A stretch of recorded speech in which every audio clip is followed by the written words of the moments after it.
हमें दोस्तों मैं हाँ JAP Singh Tiwana voice of east Punjab तो अज मेरे पास उचेचे तौर पर गांधीवादी जिन्हां दी कोई जड़ी है पहचान की जरूरत नहीं है, हिमांशु कुमार जी पहुँचे ने। ते पिछले समय दौरान खास करके दंडाकारणियां जोन दे विच जां तेलंगाना, छत्तीसगढ़, आंध्र प्रदेश, उड़ीसा, झारखंड ये एक बेल्ट हैगी है कुछ सूबियां दी जिहदे विच माओवादी सरगर्मियां बारे बड़ी चर्चा होंदी रही है। तो सरकार ने भी 31 मार्च 2026 एक निशाना मिथ्या हैगा कि उन्होंने माओवादियों नूं खत्म कर देना, माओवाद नूं खत्म कर देना हिंदुस्तान दे विचों। ते उहदे तहत बहुत वड्डी पद्धर दे उत्ते आत्म समर्पण भी होए ने ते वड्डी पद्धर दे उत्ते कतलेआम भी होया माओवादी आगूआं दा, कारकुनां दा, जिन्हां दे विच चोटी दा जिहड़ा आगू सीगा हिडमा भी शामिल है। ਤਾਂ हिमांशु कुमार जी तुहाडा वॉइस ऑफ ईस्ट पंजाब दे विच स्वागत है। ਤਾਂ ਤੁਸੀਂ पिछले दिनों ਦੇ ਵਿੱਚ तेलंगाना ਦਾ ਇੱਕ ਜਿਹੜਾ ਹੈਗਾ ਵਿਜ਼ਿਟ ਕੀਤਾ ਸੀਗਾ। ਵੈਸੇ ਤਾਂ ਪਹਿਲਾਂ ਵੀ ਤੁਹਾਡੀ ਇਹ ਕਰਮ ਭੂਮੀ ਰਹੀ ਹੈ ਛੱਤੀਸਗੜ੍ਹ, ਉੱਥੇ ਤੁਹਾਡਾ ਲੰਬਾ ਸਮਾਂ ਆਸ਼ਰਮ ਵੀ ਰਿਹਾ। ਤਾਂ ਹੁਣ ਜਿਹੜੀ ਰੀਸੈਂਟ ਵਿਜ਼ਿਟ ਬਾਰੇ ਮੇਰੀ ਦਿਲਚਸਪੀ ਹੈਗੀ ਹੈ ਕਿ ਉਹਦਾ ਮਕਸਦ ਕੀ ਸੀ ਹੈਗਾ ਤੇ ਉਸ ਦੇ ਦੌਰਾਨ ਤੁਹਾਡੀ ਜਿਹੜੀ ਹੈਗੀ ਹੈ ਉਹ ਵਿਜ਼ਿਟ ਦਾ ਐਕਸਪੀਰੀਅੰਸ ਕੀ ਰਹੇਗਾ ਉਹ ਮੇਰੇ ਨਾਲ ਸਾਂਝਾ ਕਰੋ जी। तो तिरुपति में APCLC जो Andhra Pradesh civil liberty committee है, उनके तत्वाधान में उन लोगों ने एक वहाँ सभा आयोजित की थी जी। और उस सभा में हम लोगों ने बात की वर्तमान हालात के बारे में। ओके। और लोगों के संघर्ष और मानव अधिकारों के हनन के बारे में जी क्या हालत है। तो उसमें सारे प्रदेश के और देश के लोग आए थे। उसमें हरगोपाल जी भी थे और रिटायर्ड जस्टिस चंदू भी थे जी। तो बहुत सारे आंध्र प्रदेश के साथी थे। तो वहाँ मैं गया था और मुझे बुलाया था वहाँ के ह्यूमन राइट्स लॉयर क्रांति चैतन्य ने जी। और जिस दिन मैं वहाँ पहुँचा उसी दिन हमारे ऑर्गेनाइजर क्रांति चैतन्य को पुलिस ने अरेस्ट कर लिया। ओके। और वो जेल चले गए तो मैं उनसे मिल नहीं पाया और उनको जेल ले जाया गया क्योंकि इस कार्यक्रम का एक पोस्टर बनाया था उन्होंने और उसमें उन्होंने लिखा था कि ये जो हिंदुत्व मतोन्माद है, हिंदुत्व का जो एक उन्माद आ रहा है उसका विरोध करो। और उन्होंने जो उन्माद को पागलपन भी कह सकते हैं। हाँ जी, हिंदुत्व का पालन मतोन्माद। और उन्होंने कहा था कि ये आज सत्यमेव जयते जो भारत के का एक लोगो में एक सूत्र वाक्य है, आज उसको आरएसएस उल्टा कर रहा है और वो कह रहा है कि असत्यमेव जयते कर रहा है आरएसएस, तो इसका विरोध करो। तो इस पोस्टर को लेकर के आरएसएस वालों ने हंगामा, धरना प्रदर्शन और हंगामा शुरू किया और पुलिस में जाकर के एफआईआर करवाई और क्रांति चैतन्य को अरेस्ट कर लिया गया। अच्छा। और वो 26 दिन जेल में रहे। कौन सी जेल में? तिरुपति में। तिरुपति जी, लोकल जेल है वो। लोकल जेल में, हाँ जी। और फिर 26 दिन उनको जेल में रहना पड़ा। तो ये एक बहुत ही जिसको कहते हैं अलोकतांत्रिक हमला था वहां की स्टेट की तरफ से जी। लेकिन फिलहाल हमारे किसी भी साथी कॉमरेड का कोई उत्साह कम नहीं हुआ, कोई डरा नहीं और पूरी संख्या में और पूरे जोश खरोश के साथ वो कॉन्फ्रेंस हुई जी। फिर उसमें हम लोगों ने बात की ह्यूमन राइट्स की और खास तौर से छत्तीसगढ़ में जो आदिवासियों का ह्यूमन राइट्स वायलेशन हुआ, फिर जो नक्सल मूवमेंट के लोगों को जिस तरीके से मारा गया है, पकड़ करके फर्जी एनकाउंटर्स किए गए हैं, फिर जो हिडमा को जिस तरीके से पकड़ के मारा गया है, वो सारी बातें भी आई और पूरे देश में जिस तरीके से जो फांसीवाद है उसका जो असर जनता के ऊपर हो रहा है उसके ऊपर चर्चाएं हुई वहां पर। जी। लेकिन आप हिंसा में विश्वास नहीं रखते, लेकिन जो माओइस्ट हैं वो आर्मड स्ट्रगल की, हथियारबंद संघर्ष की बात करते हैं, वो पार्लियामेंट्री सिस्टम को रद्द करते हैं। तो आप इसके बारे में क्या कहना चाहेंगे? देखिए, मेरा ये मानना है कि जो लोकतंत्र को, इंसानियत को बचाने के लिए जो प्रयत्न है उसके अलग अलग प्रकार हैं। जी। हम लोग, बहुत सारे लोग हैं जो अहिंसक तरीके से, नॉन आर्म्ड अहिंसक तरीके से लड़ रहे हैं, संवैधानिक तरीके से लड़ रहे हैं, और उनमें शेड्स हैं, उसमें जन संगठन हैं, जैसे पीयूसीएल है, प्यूडार है, या दूसरे जन संगठन हैं। फिर उसमें सीपीआई है, सीपीएम है, जो इलेक्टोरल पॉलिटिक्स को मानती हैं, वो भी लड़ रही हैं वहाँ। फिर बहुत सारे गांधीयन ऑर्गेनाइजेशंस हैं, वो भी आवाज उठाते हैं ह्यूमन राइट्स को लेकर के। फिर उसमें मूलवासी बचाओ मंच जैसा आदिवासियों का अपना एक युवाओं का संगठन है, जिस पर सरकार ने बैन लगा दिया। पीयूसीएल को भी, जो कि कभी जिसने हथियार ना उठाए, ना समर्थन किया, उसको वहां के गृह मंत्री ने कहा कि ये माओवादियों का फ्रंट ऑर्गेनाइजेशन है। अभी कोर्ट में भी कहा गया, और भीमा कोरेगांव मामले में भी कहा गया, जबकि उसकी स्थापना जयप्रकाश नारायण ने करी थी। जयप्रकाश नारायण जो गांधीवादी थे, और पीयूसीएल में तो कभी बीजेपी के जो फिनांस मिनिस्टर रहे हैं अरुण जेटली, वो भी उसके उपाध्यक्ष रहे हैं। उसको भी अब बीजेपी कह रही है कि ये तो नक्सलियों का, माओवादियों का फ्रंट ऑर्गेनाइजेशन है। तो इसी के साथ साथ जो माओवादी हैं वो हथियार लेकर लड़ रहे हैं।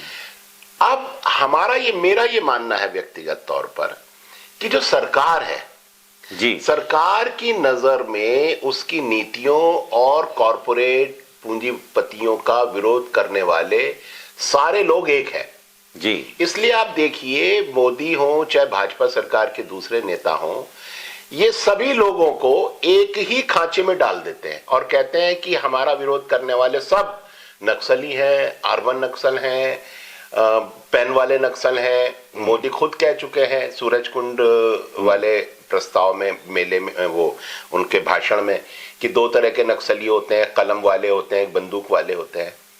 मैं ये भी मानता हूं कि जो लोग सशस्त्र संघर्ष कर रहे हैं उसकी एक बैकग्राउंड है जी। उसकी बैकग्राउंड ये है कि जब भी कोई पीड़ित समुदाय, चाहे वो दलित हो जी, चाहे वो किसान हो, मजदूर हो, वो अपना अधिकार मांगते हैं, तो उनका दमन करने वाले, अत्याचार करने वाले जो तबके हैं, चाहे वो सवर्ण हो, चाहे वो पूंजीपति मालिक हो, वो उन पर सशस्त्र हमला करते हैं। ओके। तो उस सशस्त्र हमलों का मुकाबला करने के लिए एक तरीका पीड़ितों ने निकाला कि हम हथियार लेकर इनका मुकाबला करेंगे, और नक्सल आंदोलन वो उसी सोच से निकला कि ये जो दमन करने वाली सत्ता है ये हथियारबंद है, इससे हम बिना हथियार के नहीं लड़ सकते। और वो भी लड़ने लगे, साथ में दूसरे बिना हथियारों के साथ लड़ने वाले भी लोग थे। तो मेरा ये मानना है कि इस सत्ता को डराने के लिए और उसको सही दिशा रखने के लिए अगर कुछ लोग हथियार लेकर लड़ रहे हैं, तो हमें ये स्वीकार करना चाहिए कि सत्ता को ये मानना जरूरी है कि अगर वो बिना हथियार वालों की बात नहीं सुनेगी तो लोग हथियार उठा लेंगे। ओके। इसलिए सत्ता की आंख खोलने के लिए अगर कुछ लोग हथियार लेकर लड़ रहे हैं, हम उनको गलत नहीं कह सकते कि ये गलत है। गलत नहीं है, एक तरह आप उसको जस्टिफाई नहीं कर रहे हैं। मैं एनालाइज कर रहा हूं, मैं उसको समझ रहा हूं कि ये हो क्या रहा है। हो ये रहा है कि जब जो लोग बिना हथियारों के लड़ते हैं और उनको सत्ता कुचल देती है, अम्बेडकरवादियों पर हमला करा जाता है, गांधीवादियों को जेल में डाला जाता है। आज संजीव भट्ट कौन है, सोनी सोरी कौन थी, या विनायक सेन कौन थे, या सुधा भारद्वाज कौन थी, या वरवरा राव, ये सारे लोग जिन्होंने कभी हथियार नहीं उठाए, उनको भी जेलों में डाल दिया गया है ना जी। तो ये देख करके कुछ लोग कहते हैं कि इनसे इस तरीके से नहीं लड़ा जा सकता। तो हम ये नहीं कहते कि तुम पूरी तरह से गलत हो, हम कहते हैं कि इनका ये मजबूरी की स्थिति सरकार पैदा कर रही है, और सरकार समझ जाए, सरकार को एहसास हो जाए कि अगर उसने निहत्थे लोगों की बात नहीं सुनी तो फिर लोग हथियार उठाने को मजबूर हो जाएंगे। इसलिए बेकाबू दमनकारी सत्ता को सही रखने के लिए वो उदाहरण भी जरूरी है कि देखो, अगर बिना हथियार वाले लोगों की बात नहीं सुनोगे तो लोग हथियार उठा लेंगे।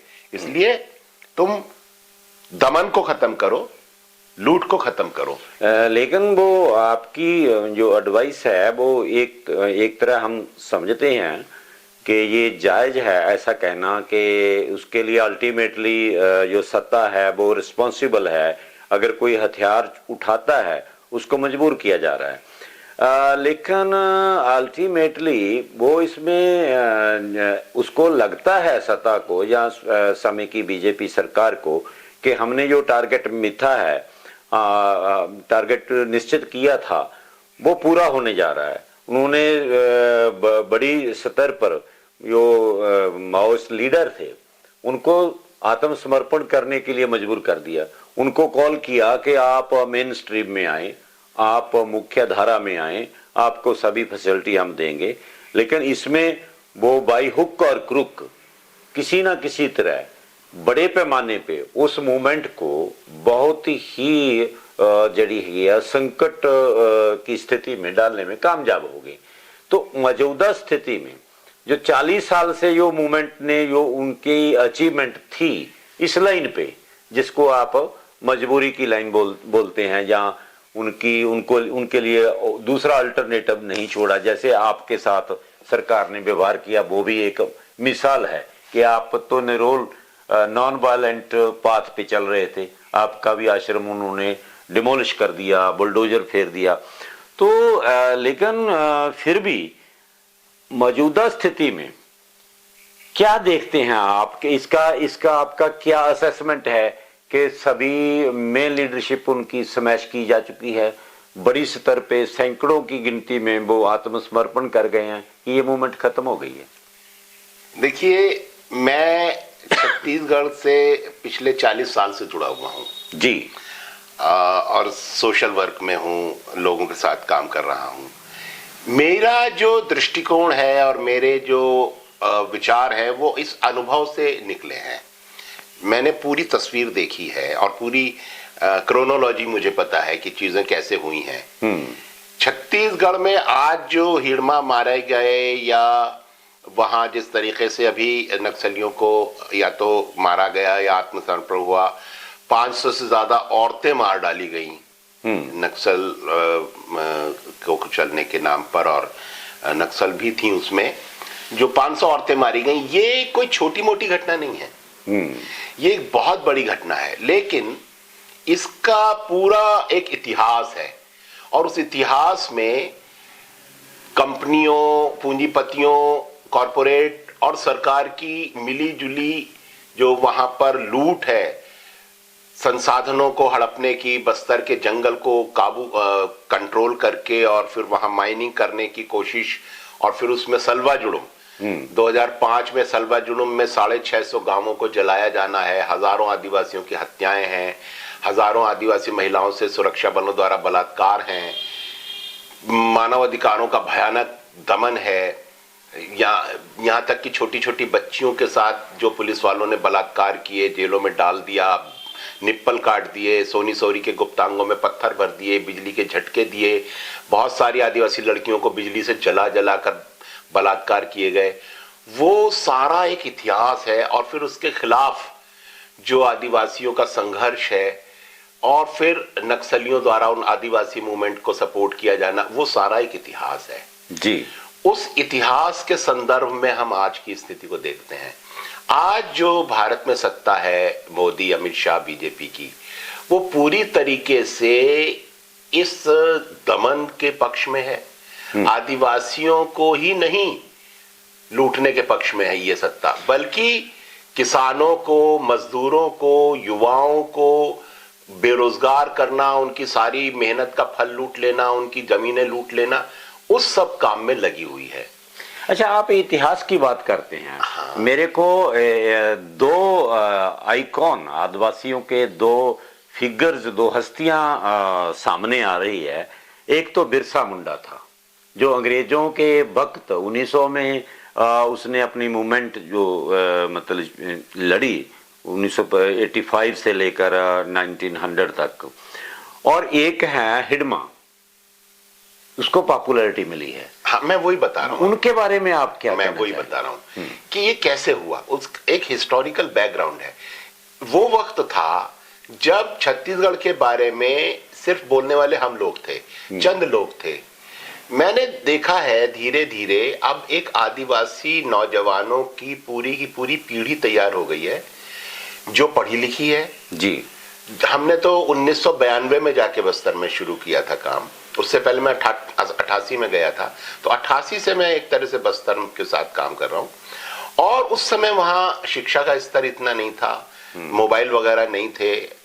आज बस्तर का आदिवासी नौजवान हो, चाहे वो देश का किसी भी राज्य का आदिवासी नौजवान है, उसके पास मोबाइल है, उसके पास सोशल मीडिया है, वो पढ़ा लिखा है। तो आज वहां के शोषण और दमन के खिलाफ आप अगर देखेंगे तो सोशल मीडिया में लिखने वाले, वीडियो बनाने वाले लाखों नौजवान हैं जी। और इस सरकार ने क्या किया, इस सरकार ने एक ऐसी स्थिति में जब लाखों नौजवान आदिवासी तैयार था और आपके पूंजीवादी लूट को भी समझ रहा था, उसके प्रति भी चैतन्य था। बेशक ये चेतना नक्सलियों ने भी पैदा की। नौजवानों में पूंजीवादी लूट के बारे में समझ और चेतना पैदा करने में नक्सल आंदोलन का एक बहुत महत्वपूर्ण योगदान है। वो भी इसके लिए उनको श्रेय जाता है कि उन्होंने नौजवानों को बताया कि तुमको ये पूंजीवादी लोग लूटने के लिए तुम्हारे आदिवासी इलाके पे हमला कर रहे हैं। तो उस चेतना से नौजवान लैस था और वो ये भी देख रहा था कि जब सरकार हमला करती है आदिवासियों पर तो उनका साथ नक्सलवादी देते हैं और वो साथ देने के कारण नक्सलवादी मारे जा रहे हैं। तो आदिवासी नौजवान के दिल में नक्सलवादियों के प्रति एक प्रेम पैदा हुआ कि ये नक्सलवादी हमारे लिए मारे जा रहे हैं। और ऐसे में अमित शाह ने सबसे बड़ी गलती कर दी। अमित शाह ने हिडमा को मार डाला और हिडमा का मारा जाना इस पूरे जो पिछले 50-60 साल का जो नक्सलवादियों का, मैं कह रहा हूं, बेस्ट टाइम आ गया। बेस्ट टाइम इसलिए कि आज नक्सल के प्रति जो समर्थन है वो आदिवासियों के बीच सबसे हाई लेवल पर है। ओके। इतना खुला समर्थन नक्सल आंदोलन के प्रति कभी नहीं था। आज आप आदिवासी नौजवानों के लड़के लड़कियों की आप सोशल मीडिया प्रोफाइल देख लीजिए, सब वो हिडमा का गीत लगा रहे हैं। वो कह रहे हैं कि नक्सल हमारी जल जंगल जमीन को बचाने की लड़ाई लड़ रहे हैं और नक्सलवादी हमारे साथी हैं, हमारे रक्षक हैं। ये समर्थन जो देने का एक काम किया है ये अमित शाह ने किया। अमित शाह ने ऐसे मूवमेंट पे उनको एक आइकन दे दिया, एक लीडर दे दिया, एक प्रतीक दे दिया और उस प्रतीक को अब आदिवासी नौजवान बिरसा मुंडा जैसा इज्जत दे रहा है हिडमा को, और नक्सल मूवमेंट को वो कह रहा है कि ये हमारे लिए लड़ने वाले लोग हैं। तो ये जो हुआ है ये केंद्र सरकार ने खुद किया है। केंद्र सरकार ने जाकर के, एक तो नौजवान को यह समझ आ गया था कि पूंजीवादी लूट के लिए नक्सलियों को मारा जा रहा है जी, और फिर आपने हिडमा को मार करके ये दे दिया। अच्छा, फिर हिडमा को भी मारा कैसे गया है कि उसको पकड़ करके हड्डियां तोड़ी गई हैं उनकी, क्योंकि सोनी सोरी जब अंत्येष्टि में गई हिडमा की तो उसने उनका हाथ पकड़ के, जब वो रो रही थी तो उन्होंने देखा कि हड्डियां पूरी टूटी हुई थी, पांव की भी पूरी हड्डियां टूटी हुई थी, तो जैसे हथौड़े से हड्डियां चूर चूर करी जाती हैं। तो हिडमा को पकड़ करके इस तरीके से कायरतापूर्ण ढंग से मारा गया है। ये बात उन्होंने अपनी वीडियो में भी बोली। तो ये सब जो खबर आदिवासियों में फैली है, तो आप देखिए उनकी अंत्येष्टि में लाखों आदिवासी शामिल हुए। बहुत बड़ी तादाद में आदिवासियों को पुलिस ने रोक दिया, वरना बहुत और ज्यादा तादाद आदिवासियों की हिड़मा की अंत्येष्टि में आती। तो हिड़मा के रूप में एक आइकन आदिवासियों को दे दिया है, और अब केंद्र सरकार के लिए आदिवासियों की जमीनों पर कब्जा करना बहुत मुश्किल हो जाएगा। हम देख रहे हैं लगातार आदिवासी इलाकों से नौजवान संघर्ष की वीडियोस बना रहे हैं। कोई अधिकारी जाता है, आदिवासी नौजवान खड़े हो जाते हैं, अधिकारी को वापस भगा देते हैं, पुलिस को वापस भगा देते हैं। जो पूंजीपतियों के लिए पुलिस दलाली करती है, नेता और अधिकारी दलाली करते हैं, जब वो गांव में जाते हैं आदिवासी उनको दौड़ा रहे हैं। तो अब अमित शाह के जो नापाक मंसूबे हैं कि हम आदिवासियों की जमीनों पर कब्जा करके वहां पर बड़ी कंपनियों को माइनिंग के लिए दे देंगे, पूंजीपतियों को मुनाफा कमाने देंगे, वो पूरे होने वाले नहीं हैं। तो नक्सल मूवमेंट का जो एक लक्ष्य था कि हम आदिवासियों के जंगल जमीन की लड़ाई में साथ देंगे, वो तो पूरी तरह से कामयाब हुआ है। और आज जनता नक्सलियों के प्रति इज्जत और प्रेम का भाव रखे हुए, आदिवासी खास तौर से, और भारत का जनरल नौजवान। तो सरकारी नैरेटिव की हार हुई है। और देखिए, जहां तक नक्सल मूवमेंट के खत्म होने की बात है, ये सन 52 से शुरू हुआ। आज 52 वाले जो नक्सली थे वो तो जिंदा नहीं है। कितने सारे नक्सलियों को मार डाला गया, लेकिन नए लोग आकर के उस मूवमेंट में जुड़ते चले गए। तो मेरे लिए जो पूरी हिस्ट्री को ऑब्जर्व कर रहा है, ये स्वीकार कर लेना कि आज आप लोगों को मार देंगे और ये मूवमेंट खत्म हो जाएगा, वो मैं स्वीकार करने वाला नहीं हूं। क्योंकि जब तक दमन है, जब तक भारत में जातिवादी दमन है, जब तक भारत में पितृसत्ता है, जब तक भारत में पूंजीवादी लूट है, तब तक उसके खिलाफ लड़ने वाले लोग रहेंगे। और तब तक, और जब तक ये दमन करने वाले लोग हथियार बंद तरीके से हमला करेंगे। आज सबसे ज्यादा हथियार किसके पास है? आरएसएस के पास है, सवर्णों के पास है। जो पूंजीवादी और ब्राह्मणवादी जो सत्ता है, जिसने गठजोड़ करके भारत में एक फांसीवादी निजाम की स्थापना करी, आज सबसे ज्यादा हथियार उसके पास है। तो विरोध करने वाले, लोकतंत्र के लिए आवाज उठाने वाले लोगों पर सबसे बड़ा जो हिंसक हमला है वो तो इनकी तरफ से है। उसके अगेंस्ट अगर लोग अपने जो भी उनके पास हथियार मौजूद हैं या इनसे छीने, देखिए नक्सल के पास आज तक जो भी हथियार पाए गए हैं, आपको मैं ये क्लियर कर लूं, और ये बड़े बड़े लोगों को गलतफहमी है कि नक्सलियों को विदेशी हथियार मिलते हैं, बिल्कुल गलत धारणा है। भारत की केंद्रीय जो होम मिनिस्ट्री है, उसकी रिपोर्ट है, आप पढ़ लीजिए, किसी रिपोर्ट में यह नहीं लिखा कि नक्सलवादियों को विदेशी हथियार या विदेशी पैसा मिलता है। बिल्कुल गलत। नक्सलियों के पास जो भी हथियार हैं, या तो उन्होंने पुलिस से छीने हैं, क्योंकि माओ ने कहा था कि दुश्मन के हथियार ही हमारे हथियार हैं। आज जितने भी सरेंडर में हथियार मिले हैं, सब पुलिस से छीने हुए मिले हैं, या फिर उन्होंने जंगलों में बनाए हैं, अपने ही छोटे छोटे वर्कशॉप बना करके वहां।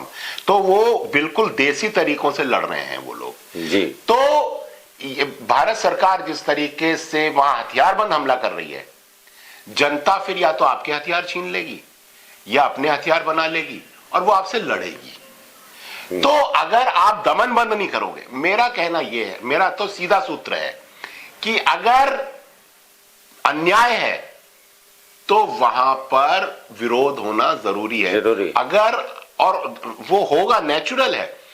No justice no peace. आप न्याय दीजिए, शांति मिल जाएगी। बिना न्याय दिए, अन्याय रहते हुए अगर शांति लाई जाती है तो वो तो कब्रिस्तान की शांति है, शमशान घाट की शांति है। और हमें शमशान घाट की शांति नहीं चाहिए। हमें तो लड़ने वाले लोग चाहिए जो अन्याय का मुकाबला करें, खत्म करें। क्योंकि आखिरकार दुनिया तभी बचेगी जब यहां अन्याय खत्म हो जाएगा। अन्याय के रहते हुए दुनिया का बचना असंभव है। दुनिया, क्योंकि शोषण जो है वो इस दुनिया को खत्म कर देता है। तो अगर दुनिया को बचाना है तो न्याय की स्थापना करनी पड़ेगी। आप न्याय की स्थापना कर दोगे, शांति अपने आप आ जाएगी। No justice no peace. अगर अन्याय नहीं रुकेगा तो शांति भी नहीं मिलेगी। अच्छा, आपने दुनिया की बात की है। मेरे को मतलब दिमाग में रिसेंट जो घटना है, यूएसए और इजराइल ने मिलकर ईरान पर हमला किया है। उनके supreme commander ayatollah Ali Khomeini को और उनके परिवार को जड़ा मार डाला है। और उसमें तकरीबन 60-70 के करीब लड़कियां भी मारी गई हैं। एक स्कूल पे बमबारी हुई है और बहुत सारे लोग मारे गए हैं। उसमें ईरान ने भी रिटालिएट किया है। 7-8 जगह उनके यूएसए के जो स्टेशन थे, इजराइल पर भी उन्हें मिसाइलें दागी हैं। वो अभी चल रहा है। लेकिन एक पंजाबी दी कहावत है हिमांशु जी कि लंडे नूं खुंडा 100 को तो मिलता है। तो ये ਜਿਹੜਾ ਮੋਦੀ ਹੈਗਾ, ਮੋਦੀ ਦੀ ਟਰੰਪ ਨਾਲ, ਟਰੰਪ ਅੱਜਕੱਲ ਦੁਨੀਆ ਦਾ ਜਿਹੜਾ ਹੈਗਾ ਪੂਰਾ ਗੈਂਗ ਲੀਡਰ ਬਣਿਆ ਹੋਇਆ ਹੈ, तो ਉਹਦੇ ਨਾਲ ਬੜੀ ਨੇੜਤਾ ਹੈਗੀ ਹੈ। ਇਸ ਕੰਬੀਨੇਸ਼ਨ ਨੂੰ ਤੁਸੀਂ ਕਿਵੇਂ ਦੇਖ ਰਹੇ ਹੋ? ये बहुत ही खतरनाक हालत है और सिर्फ दुनिया के लिए नहीं, भारत भी उससे बहुत बुरी तरह प्रभावित होने वाला है। अभी देखिए, ट्रंप जो है, ट्रंप की जो स्टाइल है वो स्टाइल ये है कि उसने संयुक्त राष्ट्र संघ को बिल्कुल खत्म करने की सारी कोशिशें कर ली और उसको मान्यता ही एक तरीके से उसने देनी बंद कर दी कि संयुक्त राष्ट्र संघ कोई नहीं होता हमें रोकने वाला, उसका कोई नियम कायदा कानून, उसकी परंपरा सब बेकार है। उसने ज्यादातर जो अंतरराष्ट्रीय संगठन थे जिनको मदद दी जाती थी उस सब को विड्रॉ कर लिया और उसने कहा मुझे दुनिया का कोई सिस्टम, कोई परंपरा, कोई नियम कानून, इसकी कोई मेरे सामने अहमियत नहीं है, इज्जत नहीं है, मैं तो जो मन में आएगा करूंगा। तो अब जैसे एक नियम ये था कि भाई कोई देश किसी देश पर कब्जा नहीं कर सकता, ट्रंप ने कहना शुरू कर दिया कि हम तो ग्रीनलैंड पे कब्जा कर लेंगे, हम तो डेनमार्क पे कब्जा कर लेंगे, हम तो कनाडा को अपने में मिला लेंगे और धमकियां देने लगा। वेनेजुएला में किया है, वेनेजुएला को राष्ट्रपति के घर में घुस के उठा के ले गए। तो सारे अंतरराष्ट्रीय नियम कायदे को तोड़ दिया उसने, खत्म कर दिया। और फिर अब एप्स्टीन फाइल का मामला आ गया जिसमें वीडियो सामने आ गए कि ट्रंप जो है छोटी छोटी बच्चियों को मॉलेस्ट कर रहा है और उस फाइल में भारत के मोदी का भी जिक्र है। इसके अलावा हरदीप पुरी जो उस वक्त कुछ भी नहीं थे उनको मिनिस्टर बना दिया गया, बाद में वो सांसद बने। और पवन खेड़ा की जो प्रेस कॉन्फ्रेंस है उसमें उन्होंने सारे क्रोनोलॉजी बता दी कि किस तरीके से मोदी ने प्राइम मिनिस्टर बनते ही पुरी को एप्स्टीन के पास भेजा और एप्स्टीन ने किस तरीके से फिर अनिल अंबानी किस तरीके से ट्रंप के साथ मोदी की मुलाकातें तय करवा रहे हैं और फिर मोदी मिले हैं और फिर मोदी को इजराइल जाने को कहा गया और फिर मोदी इजराइल गए हैं। आजादी के बाद पहला प्राइम मिनिस्टर गया इजराइल और इजराइल को सपोर्ट किया, जबकि भारत की जो विदेश नीति थी उसके मुताबिक हम फिलिस्तीन का समर्थन करते थे जी। तो ये सारी चीजें बताती हैं कि किस तरीके से एप्स्टीन द्वारा मोदी को ब्लैकमेल किया गया, यानी मोदी ने कुछ ऐसा किया है कि इनको ब्लैकमेल किया जा सकता है। और भारत की विदेश नीति को एप्स्टीन और ट्रंप चलाने लगे, मोदी को एक कठपुतली की तरह इस्तेमाल किया जाने लगा। पहले 2 बार उन्होंने ऐसा किया कि रशिया से तेल लेना बंद करो, फिर ईरान से तेल लेना बंद करो। जब आपको उसका वेनेजुएला पर कब्जा हो गया उसने कहा कि वेनेजुएला से तेल लो। इसी के साथ एक बहुत खतरनाक काम जो करवाया उसने इस तरीके से मोदी को मुट्ठी में लेकर के कि एक ट्रेड डील साइन करवाई। उस ट्रेड डील की वजह से भारत का जो किसान है वो बर्बाद हो जाने वाला है, क्योंकि उसमें अरबों डॉलर के, अरबों खरबों रुपए के अमेरिकी एग्रीकल्चर प्रोडक्ट भारत खरीदेगा, जिसमें अनाज भी हैं, डेयरी प्रोडक्ट्स हैं, मीट है, दूसरी जो फार्म प्रोडक्ट्स हैं वो भी हैं। तो अमेरिका, अब भारत में क्या हालत है कि भारत में किसान सम्मान योजना के नाम पर 6,000 रुपया कुछ किसानों को मोदी सरकार देती है। अमेरिका 60 लाख पर ईयर अपने किसानों को सब्सिडी देता है, तो 6,000 पाने वाले किसान के सामने 60 लाख सब्सिडी पाने वाला किसान का प्रोडक्ट सस्ता होगा जी, उसको सब्सिडी मिल रही है ज्यादा। अब वो प्रोडक्ट जब भारत में आएगा तो भारत का जो किसान है उसका जो प्रोडक्ट का भाव है वो तो क्रैश कर जाएगा, बिल्कुल खत्म हो जाएगा, यानी मार्केट के कंपटीशन में वो दिवालिया हो जाएगा, बिल्कुल नहीं टिक पाएगा भारत का किसान। तो भारत की किसान जो है वो बर्बाद हो जाएगा, और बर्बाद होके क्या होगा, वो आत्महत्याएं करेगा और लास्ट में अपनी खेती छोड़ देगा, और वो खेती अडानी अंबानी जैसे बड़े जो पूंजीपति हैं वो टेक ओवर कर लेंगे। पूरा प्लान यही है, और मैं कई सालों से ये बात कह रहा हूं कि भारत का पूंजीपति कोई छत्तीसगढ़ और बस्तर की जमीनें हड़प करके वहां रुक नहीं जाएगा, वो पंजाब आएगा, हरियाणा आएगा, यूपी आएगा, राजस्थान आएगा, बिहार आएगा, मध्य प्रदेश आएगा, पूरी जमीनों पर कब्जा करेगा।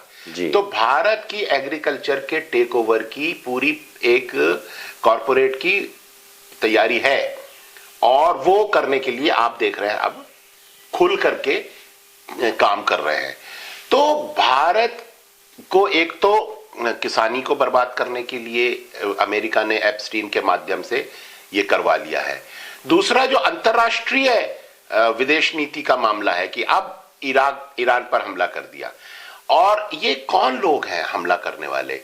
इजराइल, जियानवादी जो जायोनिस्ट हैं, जैसे भारत का हिंदुत्व है ऐसी वहां का जायोनिज्म है, जो अपनी जातीय श्रेष्ठता और दमन के द्वारा दूसरों पर को दबाना, उसको खत्म करना, अपनी श्रेष्ठता को स्थापित करना, इसमें विश्वास रखने वाले लोग हैं, ये एक हो गए हैं। तो इन लोगों ने मिलकर के वहां मुसलमानों को एक दुश्मन के रूप में प्रोजेक्ट करके और ईरान पर हमला किया है, और भारत का हिंदुत्व वादी ताकतें और भारत की सरकार अब मिलकर के इस जो नापाक गठजोड़ है, जो दूसरे की जमीनों पर कब्जा करना चाहता है, जो दूसरे धर्मों के लोगों को मार डाल करके अपनी धार्मिक श्रेष्ठता स्थापित करना चाहता है, इस गैंग में भारत को शामिल कर दिया गया है। और इसमें मोदी कोई लीडर नहीं है, मोदी पिछलग्गू है जी। जैसे किसी बड़े जानवर के पीछे बच्चे एक डब्बा बांध देते हैं पूंछ में, मोदी उस बंधे हुए डब्बे की तरह पीछे पीछे रिड़क रहा है जी। हाँ, तो इसकी कोई अपनी वहां पहचान नहीं है, ये पिछलग्गू बना हुआ है। और कभी ये चाइना में जाकर के शरण मांगता है, समर्थन मांगता है, कभी रशिया जाता था, अब तो पूरी तरीके से ये ट्रंप की मुट्ठी में है। तो इतनी शर्मनाक हालत है और इतनी दयनीय हालत है और खतरनाक हालत है कि भारत का जब किसान नष्ट होगा तो आप समझ लीजिए कि सारा का सारा इकोनॉमी हमारी ध्वस्त हो जाएगी जी, और भारत का पूरा हमारा इंडस्ट्री भी ध्वस्त होगी, क्योंकि जो एग्रो इंडस्ट्री है, एग्रो इंडस्ट्री से जुड़ी हुई जो और सब्सिडियरी इंडस्ट्रीज हैं, पूरा एक सिस्टम धड़ धड़ धड़ धड़ करके रिपल इफेक्ट होगा और भारत का पूरा मार्केट क्रैश कर जाएगा। और उस स्थिति का फायदा जो साम्राज्यवादी ताकतें हैं, जो इंटरनेशनल कैपिटल है, वो आकर के भारत का पूरा जो इकोनॉमिक सिस्टम है उस पर कब्जा कर लेगी। तो हम एक तरह से पूरी तरह गुलाम हो जाएंगे जी। तो वो काम तो उस स्थिति में जी, जैसे आपने पहले कहा है कि जहां भी अन्याय है, इनजस्टिस है, तो वहां उसका प्रतिक्रम तो होगा, लोग लड़ेंगे, लोग उसका विरोध भी करेंगे, संघर्ष करेंगे, वो डिफरेंट तरीके से अपना जो प्रतिक्रम है वो देंगे। पिछले समय में नेपाल में भी एक ऐसा धमाका हुआ, एक्सप्लोजन हुआ, जिसमें लोग सड़कों पे आ गए, जनजी। हाँ, जनजी। तो क्या उस स्थिति में जब इतना बड़ा मतलब क्राइसिस आएगा, जब जंगों से दुनिया जो है बर्बाद हो रही है, इससे अल्टीमेटली आप इससे कुछ बेसिक कुछ चेंज आने की संभावना समझते हैं, कोई बुनियादी तब्दीली सिस्टम में? बिल्कुल, मैं तो बहुत आशावादी हूं, और मुझे लग रहा है कि हालात ऐसे बन रहे हैं कि एक बड़ी क्रांति के लिए जमीन तैयार हो रही है।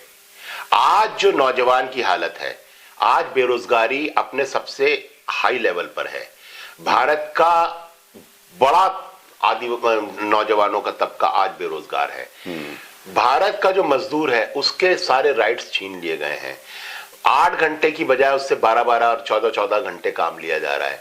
उसकी हफ्ते की छुट्टी खत्म कर दी गई है। उसको पूरी मजदूरी, मिनिमम वेजेस खत्म कर दिया गया है। आज से 20 साल पहले, जो मोदी के आने से पहले तक जो मजदूर 30-35 हजार रुपया उसको मिलता था, वो मकान भी बना लेता था, छोटा छोटा बच्चों को पढ़ा लेता था, इलाज करा लेता था बीबी का। आज 10-12 हजार मिल रहा है उसको। वो क्या तो बच्चे का इलाज कराएगा, पढ़ाएगा, क्या बीबी का इलाज कराएगा, क्या वो मकान बनाएगा? वो जिंदा रह रहा है बस। तो ये मजदूर बहुत बुरी हालत में है।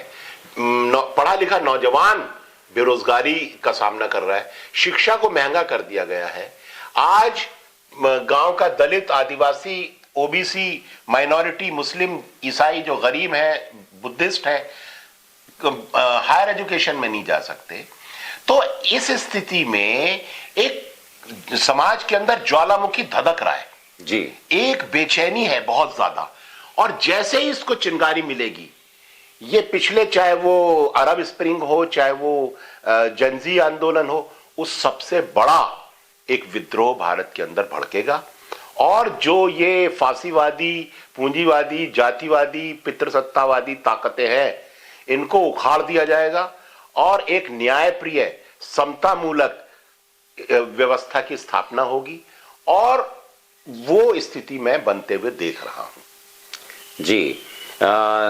चलो, इस मसले पे आपने बहुत बेबाकी से अपने विचार रखे हैं और आप स्टिल इतना बावजूद ही जो स्थिति है वो बहुत ग्रिम है, बहुत ही संकटमयी है, इसमें भी आप आशावादी होते हैं और आशावाद की किरण बखेर रहे हैं।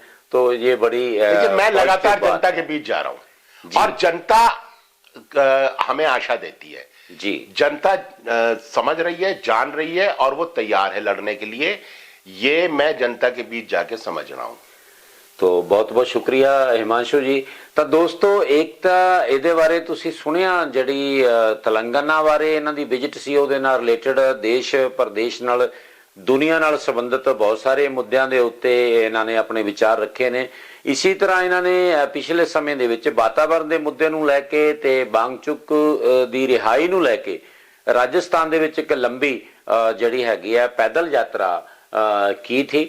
तो उसके बारे में हम नेक्स्ट वीडियो में इनको बेनती की है, वो बताएंगे डिटेल में। आज इतना ही काफ़ी। Thank you so much.